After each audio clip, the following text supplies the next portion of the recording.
The podcasters of the night. What beautiful music they make. Welcome to our, yeah, I know, I shouldn't have done that.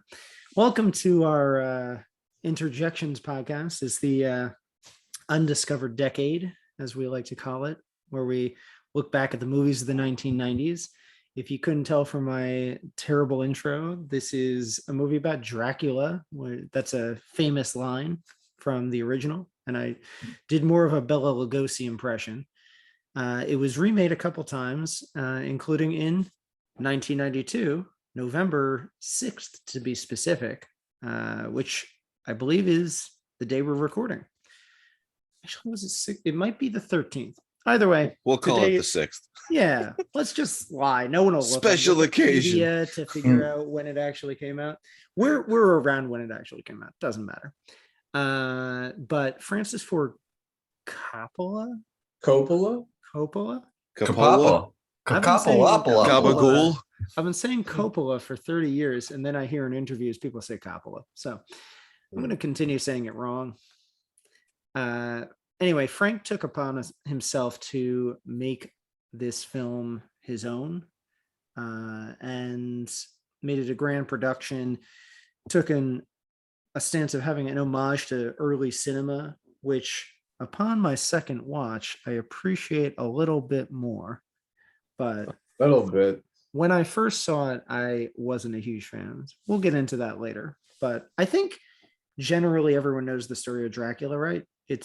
There's a mysterious guy out in Transylvania, which is, the unsultry Eastern Europe, and so the British are a little wary of him. He wants to buy some land in London, so they send out this solicitor, Jonathan Harker, to make sure everything's on the up and up, and seems it's fine. And then he comes to London and people start dying, and in particular one of his girlfriend's friends gets a little weird and dies, and then maybe comes back to life, and she has 3 boyfriends that are really upset about this. And then when they figure out that she's the undead, they go and kill the guy who did it to her. So it's kind of he's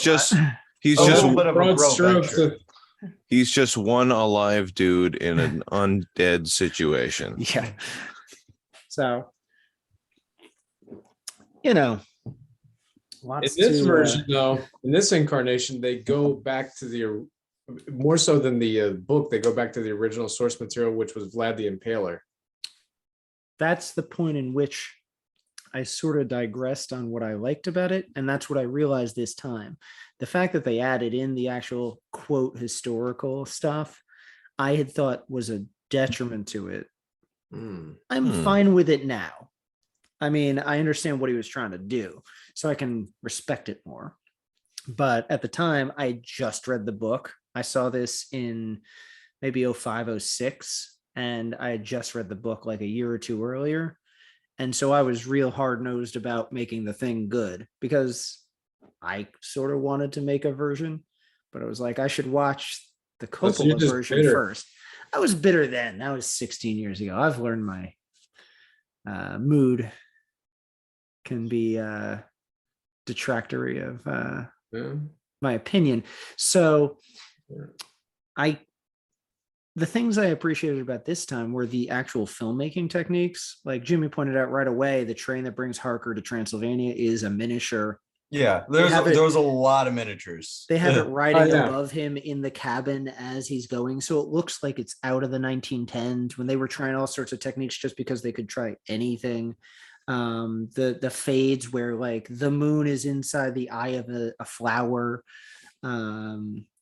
Dracula's eyes looking over the horizon. There's the carriage as it arrives at the castle is coming around a chasm, so it looks like it's almost paper mache as he looks over the side.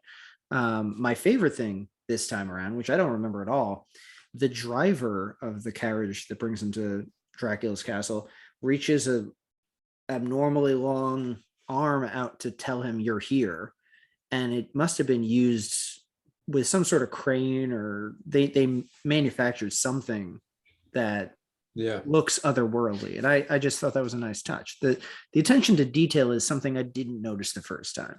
Yeah. And so I think that sort of thing, it lends itself to be a little creepy. And then on the other hand, with things like Iko Ishioka's Academy Award-winning costume design and some of the set design, and then particularly the acting, it gets a little campy, which can be a hallmark of early cinema, could just be chalked up to bad acting by some critics that lambasted Keanu Reeves' performance as Harker or Winona Ryder's performance Oh as yeah. his girlfriend. I never had any problem with Winona Ryder. I could see Yeah. Keanu Reeves is a little wooden miscast. I had always thought he was spot on for what I thought was bad acting, straight up from everybody. See, I think But Jonathan's supposed to be kind of clueless, though, and I feel like that's more what he was right. going for. But Yeah, so I think the actors are all on a little bit of a different page from each other. Like some of the side actors are a little sincere about their performances, where Gary Oldman is just singing to the rafters, which I think is what Coppola wanted. I don't think you want it low key. Right. No. Bela Lugosi You want had it kind this of like creepy air, and you want it Jim kind of Nosferatu. operatic. Right. So I get it. I think as a 19-year-old, I just thought it was the wrong choice, but I can see it fits in with Winona Ryder's performance very well. So It's weird. I think this is one of the few renditions of Dracula where I actually felt the romantic connection between the two of them. Some other people might think it looks kind of clinical, but I think in other versions it's more about him seducing Mina. Or Well, I mean, me watching it, like the romantic aspect of it seems more like a drug addiction than it does like love. Like he like Dracula inserts himself into some lady's life, and then like he just kind of turns on the dark magic, and he's like, yeah, no, you think you're getting a good deal out of this, but like you're gonna be my slave. It never felt comfortable without that wraparound story with him at the beginning, because now that I mean, this is a cliche we've seen several times where she looks exactly like his mistress in past life, but I felt like that was crucial to kind of sanctify the connection between the two of them. So that I think I realized this time is what I didn't like the most about it the first time around. It's very Ankh Sanamun from The Mummy. So I get it. You say it's cliche. That's the biggest example I can think of from our childhood, at least. Yeah. It isn't in the novel at all. There's no reference to him as Vlad the Impaler. There's even in historical records no notes about Bram Stoker taking from Vlad the Impaler. He took from a lot of Transylvanian folklore. And so people assume because he was from the area that it might be Vlad, but it's also possibly based on this serial killer Countess Elizabeth Bathory. So there's no proof that it's from this. So Coppola sort of takes up, and the screenwriter, what was it, James Hart, sort of took their own license, but it's also sort of universally understood that it's probably Vlad. So I don't begrudge them to do that. It's just that I didn't like them deciding that it was like a fated, meant to be situation for Mina. So I think I was annoyed at that. When you brought that up, when we saw that, like I remember telling you like that's kind of like, I feel like that's like a 80s and 90s like sci-fi fantasy horror like trope more so than a cliche, because like I remember from when I was a kid, a lot of like especially like sci-fi fantasy TV shows, there would be like, and I really remember seeing this happen a lot on Xena, Warrior Princess. It would like, they would have a few episodes here there where it would take place like modern times, well back then the 90s, and like all the actors are playing like modern people, blah blah blah, but then it turns out they're the reincarnations of like Xena and all the other characters from the past, and then like their memories are reawoken, and then I have to deal with whatever blah blah blah situation for the episode. Yeah, I think it's a fine trope. I just think I didn't like it because it hadn't been in the novel. Uh, Trying to take it from a step back, I appreciate it more. I don't mind it as much, and it gives them, like you said, a bookend for this, and it makes it separate itself from the other versions. So to be honest, that's a good idea to try and do it that way, to make it its own thing. And I think what I took offense with was that it became labeled Bram Stoker's Dracula. So I was like, well, if they're going to put his name on it, it better be exactly right. And it's the same thing as a year or two later, they do Mary Shelley's Frankenstein. I understand they take some elements away from that because they don't even go into the Arctic in that version, which is half the novel No, they of do. Frankenstein. Do they? I haven't seen it, so I've It's just bookended. read. Yeah. Okay.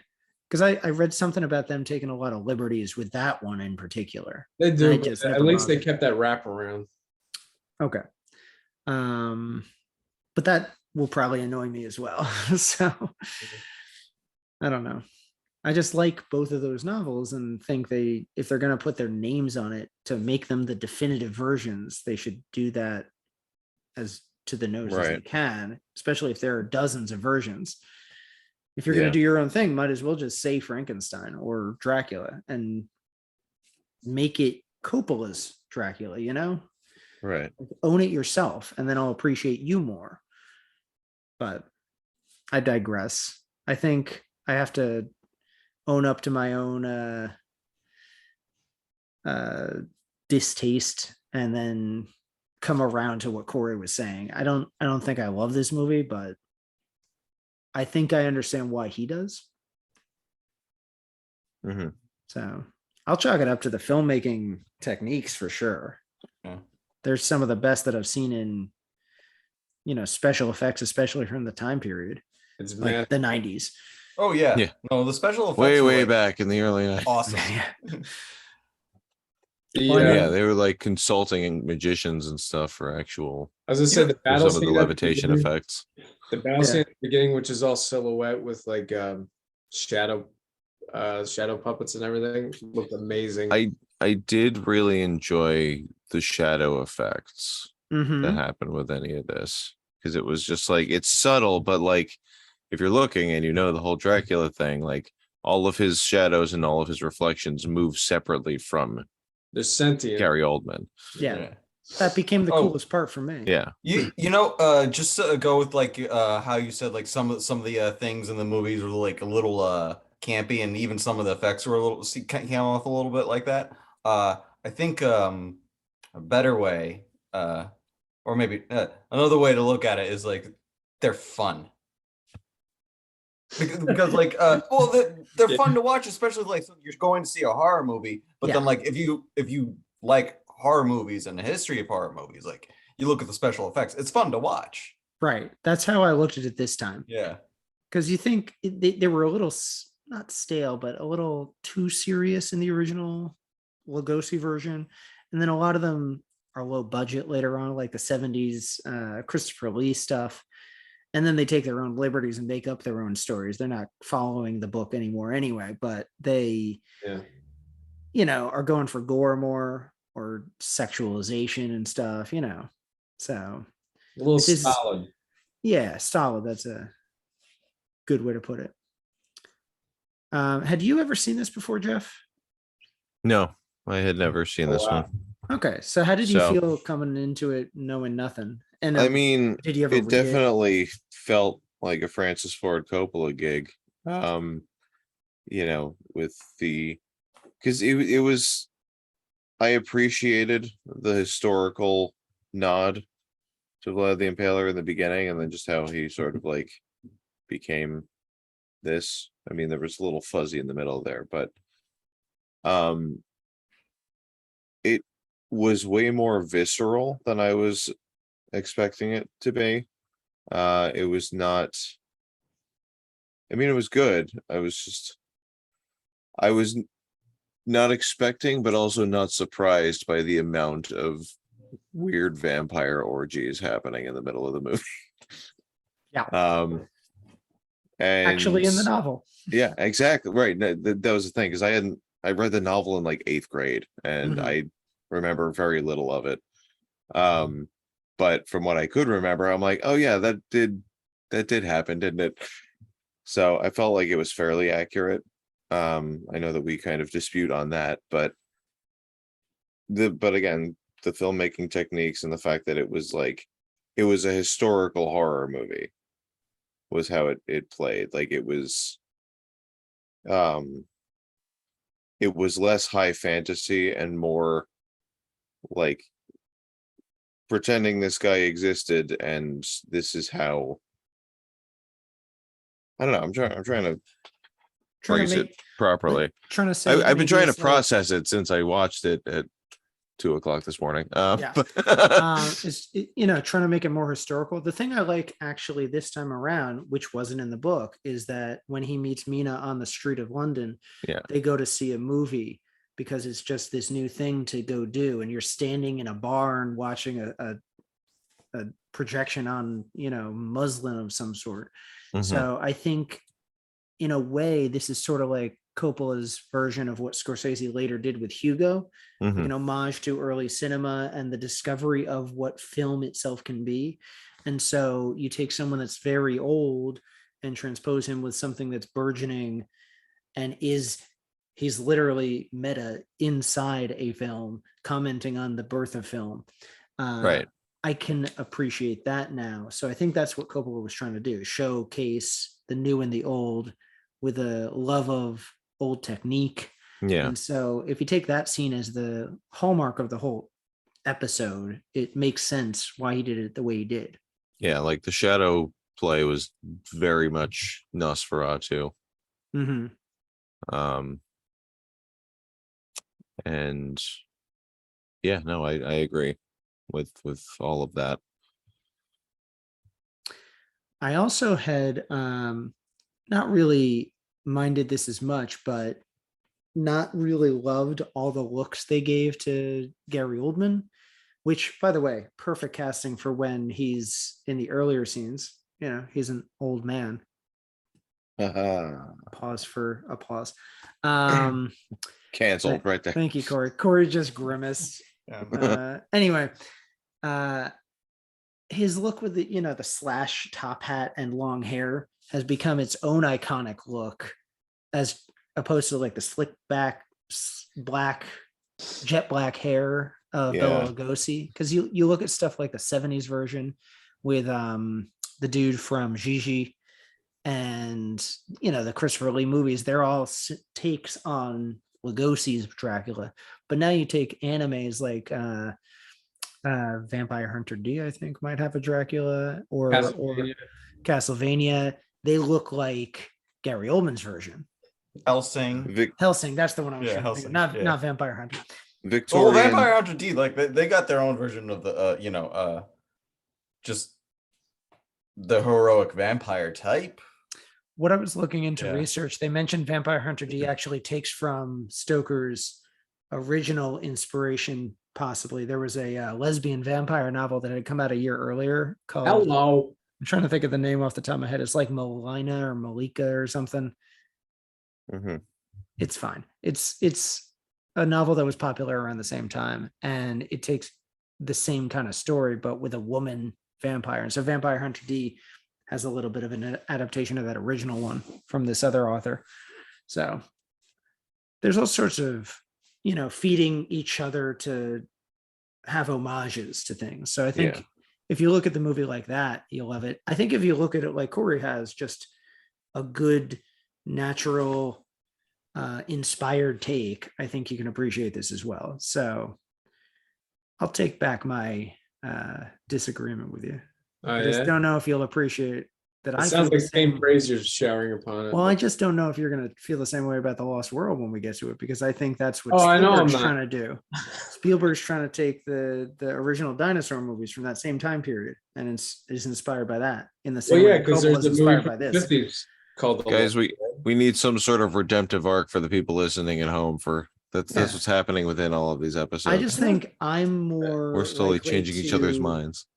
Appreciate something that Corey likes, then Corey's going to appreciate something I like. I try. I try. See, we like to look for the good and the bad over Yeah. here. And Some of us do. And Corey just looks for the bad and the good most of the time. It's okay. Oh, I know. Um, Lost World fans here.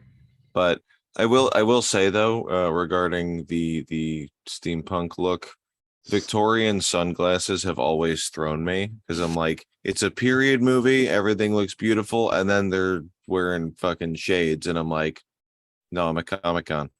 This is not. It just, and I know that they existed. It just, my brain can't wrap around the timeline of sunglasses. So it's like sunglasses don't exist before the 1980s. That's exactly what it is. I'm like, because Ray-Bans really came out just perfect. And they're they don't appear until like in popular culture until like the 50s Yeah. in my mind. Tom Cruise invented sunglasses just for Top Gun. Exactly. There's the sunglass era and the pre-sunglass era. Yeah. Right. What did people do when they looked at the sun? They just didn't. went blind. Yeah. They went like this. they had all look those- like Gilbert Godfrey. That's why there were 2 world wars. Hey, Couldn't see anybody. I'm gonna settle this one for once and for all. Hang on. Are you looking up when sunglasses were When invented? were sunglasses invented? Leonardo da I mean, Vinci. technically Seven- speaking, Wait a minute. if you take it to a Wait a minute. Eskimo sunglasses, like hundreds of thousands of years. Yeah. Yeah, well, Yeah, with the, people were just doing with the rock steady, Yeah. you know. Yeah. Wow. Okay. First prescription shades coming out in Europe in 1752. I have been horribly misled my entire life. I apologize. Well, at least Dracula My was alive God. at that time. Yeah, yeah. he was ahead of the curve Yeah. by 300 years. Yeah.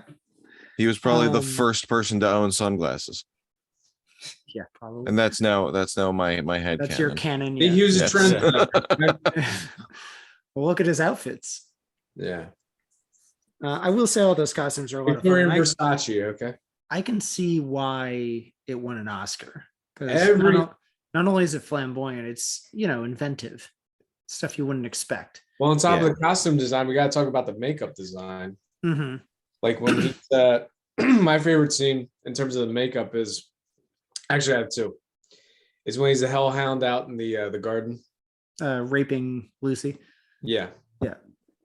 That makeup looks amazing. And then when he's the giant bat, Mhm. when Olsen confronts him in the That's room. my favorite. Yeah. I should have looked into who actually did the makeup, but it feels very it feels like very Rob Bottin, like Rick Baker-esque. Yeah. I always put down our costumes, never the makeup. I should look into that. And you got all these different like even towards the end when he's spoiler alert, when Mina stabs him. I think it's been 125 years. I think I was gonna people say know what happened. there's different phases of the makeup that all look amazing, I think. Mhm. Even the old age makeup doesn't look too cakey, which would be the case for a lot of movies. Was that old age makeup? I thought they just actually gave Gary Oldman someone's blood, and that's Oh, how no, they they- de-aged him. Oh, you Oh, like no, they went to the future and shot some scenes with him. Right. Oh yeah. You'll And like this transported back. because I didn't look this up, obviously, like I just mentioned, but Greg Canham was the leader of the team that won an Oscar for makeup. So it won costumes and makeup at the Oscars. He also did Mrs. Doubtfire, The Mask, There you go. Titanic, and Hook. So and Curious Case of Benjamin Button, Hannibal. So they're a pretty good team, just like Ishioka. Yeah.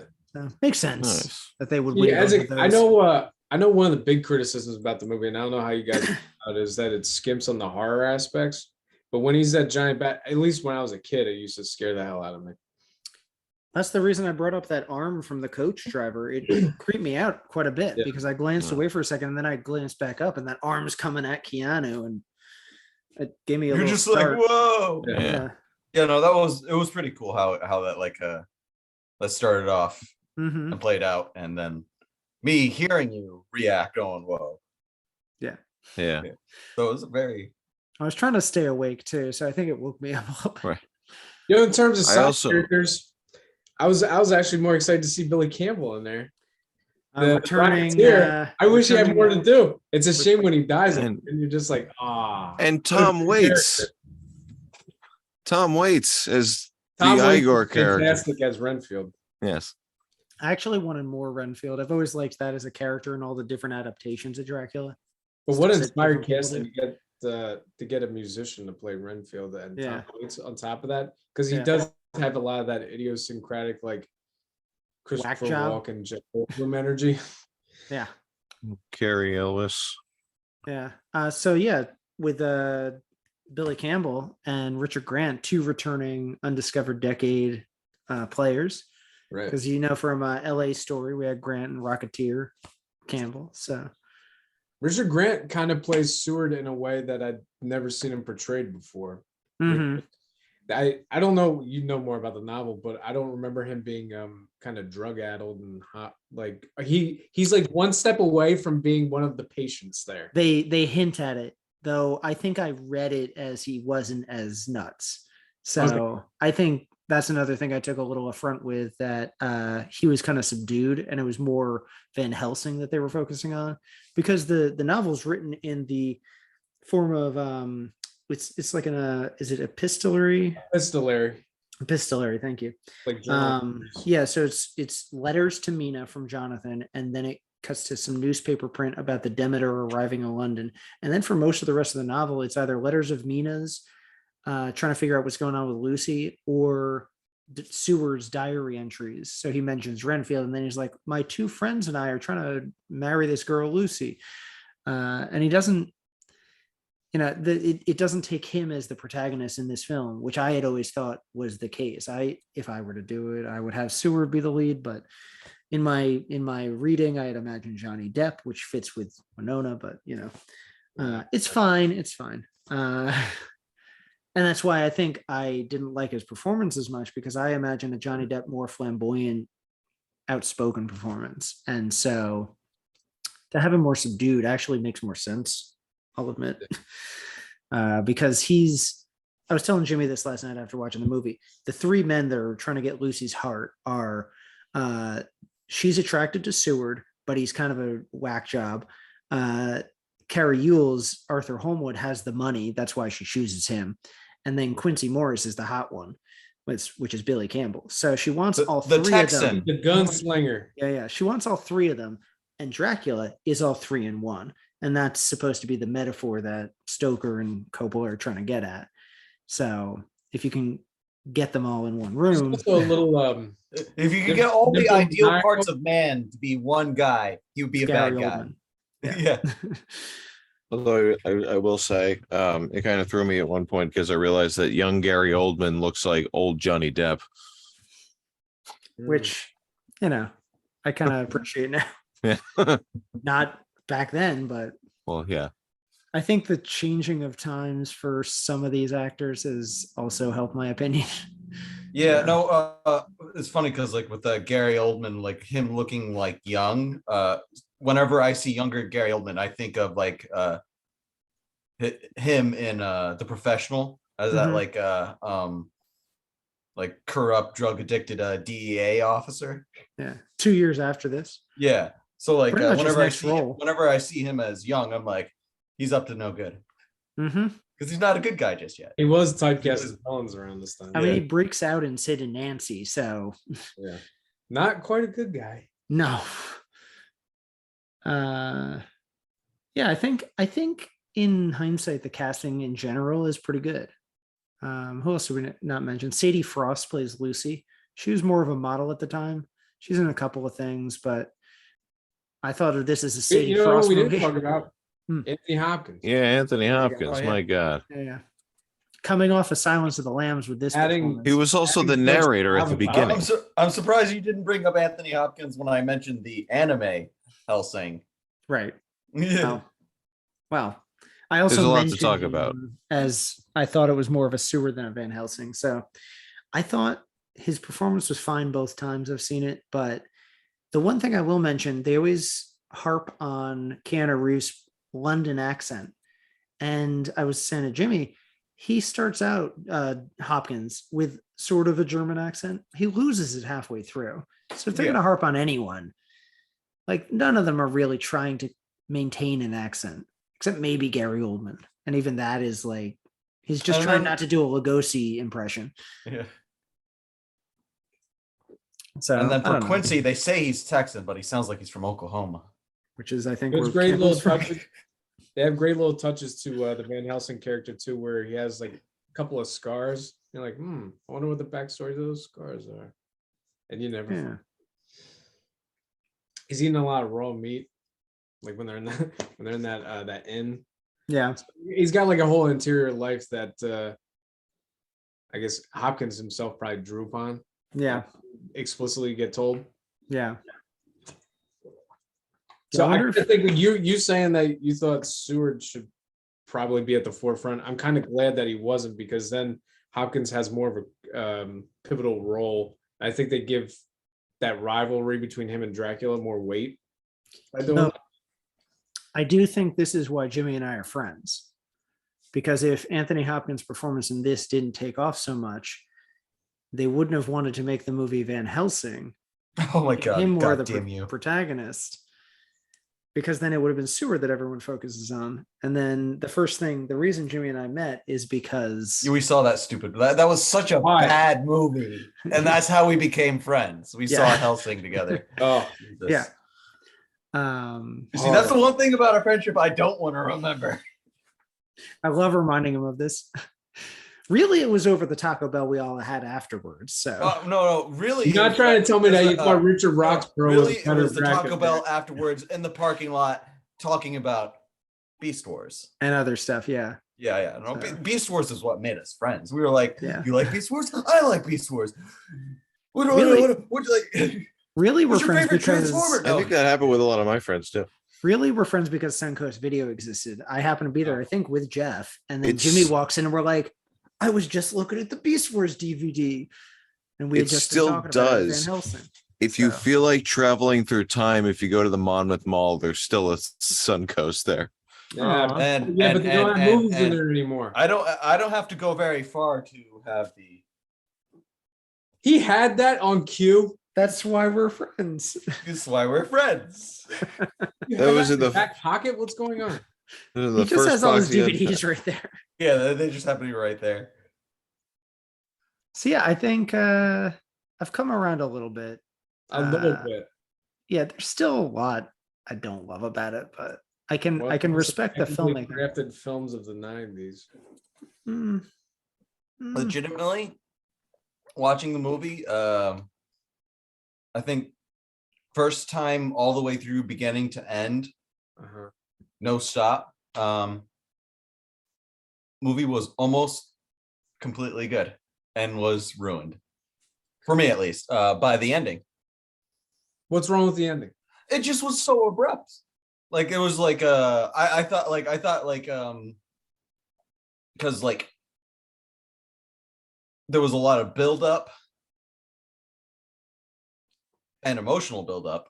So then like he gets stabbed, they drag him out, they'll bring him under the cross, and then like he's ready to die. So she like coup de grace him, and then that's it, over. Did you want And like so you right wanted bef- what they did in Van Helsing? You wanted a big over the top bombastic action film. no, I just wanted it a little maybe a little more padding between like killing off the villain and then going straight to credits. Like it would Man. seem like Well- I think what it was like the timing between like as soon as he gets his head lopped off and the credits start, I was like, oh, that was it. Because it's Like, I thought- Dracula's story. Yeah. That's Well, why you you know, see like him that as a dog. that's why you see him as a kid in the beginning, and then he goes to see the way But like I also feel like they could have for the team of guys that came together to basically avenge Lucy and then try to save Mina. Mina. I don't give a shit about Mina. But Whoa. hot take. Winona Ryder though, She could I give a die. shit about her. No, but no, like I guess the way like the emotional setup for me was like they're finally like caught up to Dracula. They're getting ready to like they're gonna try to stop him, and then like one of the boys gets stabbed right in the back, and then like he dies, and like there's a little bit of a like moment between him and the guys. They're like, oh man, our bro, he's dead. And like I was telling Tristan, like right after we saw that, like it feels like the dynamic between all these three suitors and Lucy, it was like one of those like reality TV shows where the suitors are trying to win the woman in the show, and like Bachelorette. Oh, Bachelorette, yeah, and they're all competing against each other, and like there's like that group of guys are like I'm glad I competed against you for the love of our life, man. You're such a good guy. I hope we stick together. Like those guys, I felt like those dudes were those guys. The Bachelorette 1852. Yeah, pretty much. And then like one of them dies, and it's like, bro, no. And I kind of got a little like I was a little more I definitely was a little more like emotionally invested in that bit, even though like there wasn't a whole lot of build up for it. So like for me, like if they had like caught up to him, stabbed Dracula, he gets his head lopped off, and then like you cut back to the rest of the gang just like assessing like their victory, but like they lost one of the boys. And that's what Won happens in battle, the but they novel. lost the war. That's what happens in the novel.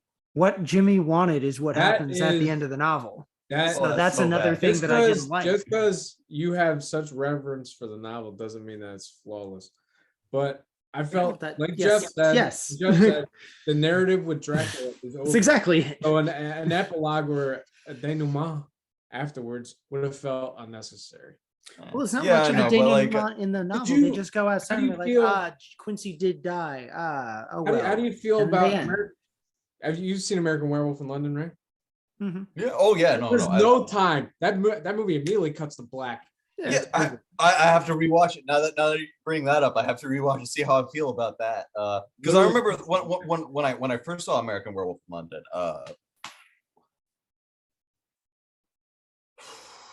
There was a lot of drinking involved. Yeah, that was our heavy period. Yeah, but like that was like definitely one of my favorite horror movies. I just feel like Yeah. contemporary movies in particular need to wrap things up in a way. And I'm just like, there's no more story to tell. This emotional wrap up just seems superfluous. Well, there really will- wasn't I will a s- lot in the Yeah. novel. I'm just saying, like, one extra cut back to them, like, oh, thank God she's not dead in that castle. I will That's all they say needed. though, and I think we may have slightly touched on this in different bits and pieces earlier. The original novel is from Harker's perspective, talking about all of it. It's his story about this whole experience. This movie is told more from Dracula's point of view, Sure. and toward the end has more of a Romeo and Juliet feel than like it's the gothic horror Romeo and Juliet rather than, you know, this horror movie about everybody gangs up to kill the villain. Like he's the anti-hero. That's why as soon as he asks her to kill him, Right. and after that happens, that's when the credits roll. Yeah. Because What, we're supposed like- to sympathize with the devil on this one. Right. Which is why all I'm asking is take his name off of it. Right. We're going to do that. No. Right. Mario Puzo was there to defend his novel's changes. Yeah. But Therefore, Bram Stoker. couldn't. Obviously. it's called artistic liberties. man. Well, Yeah, well then put your own name on it. That's what people another- do all the time. You're just mad because That's another story. Title. So that's why you're mad because the name was above the It title. always was. That's what I said to you when we first met. You got to get over that. I kind of did, honestly. until we brought it back up in this group therapy session. Yeah, geez. Yeah.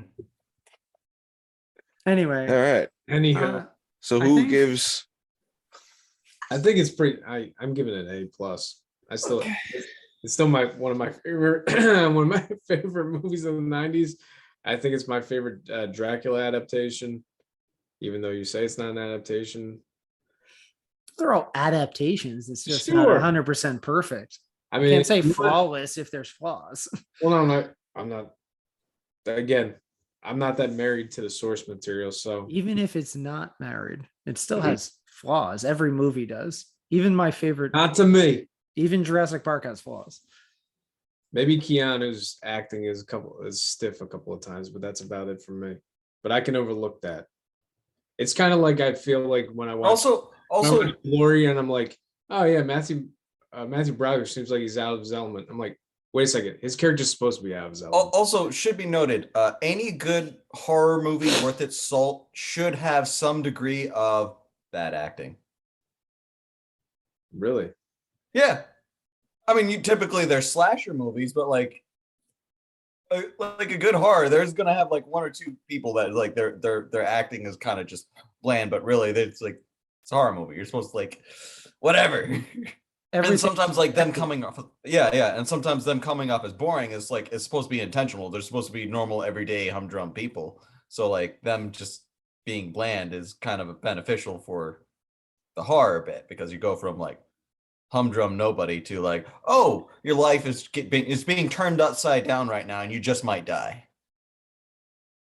And if you survive, you're going to be traumatized for sure for the rest of your life.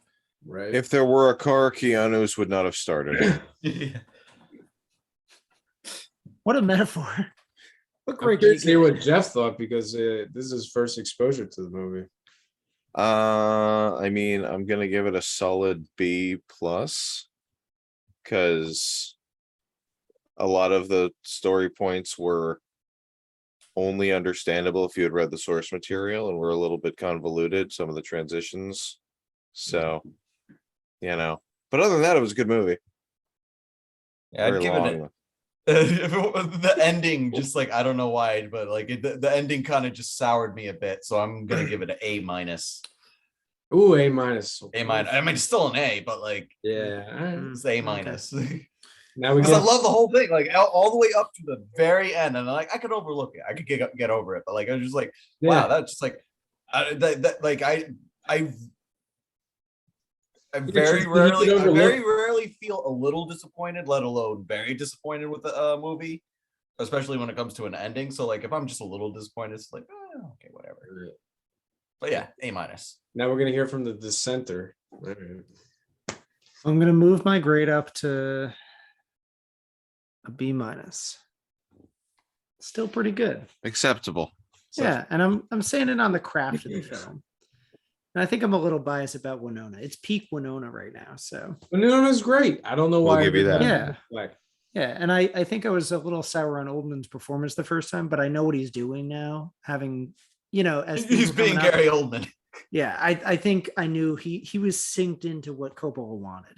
I was gonna say, you cool with this performance, but you're not cool with the one in Fifth Element because they're like, I love Fifth Element. okay, Yeah. He's very campy and everything, but I think Right, everyone yeah, else in this film you- didn't want to be campy. you don't I want think him Richard to be Grant was. Smiley from Tinker Tailor Soldier Spy. No. You know what I remember from a kid about like this movie? I'd never seen it as a kid, but I do remember from when I was a kid, like the adults in my childhood, their reaction to his performance. What was that? Yeah, what do you mean? Oh, it was. I mean, like I guess it was positive in that, like they were like, yeah, no, he's a creepy fuck. Okay. I Yeah. will say, Right. I'll agree with you. Because like whenever like there would be a new movie out and like Gary Oldman's in it and he's playing like a villainous role, like they were like, oh yeah, no, he's perfect because of Yeah. Dracula. Yeah. Yeah.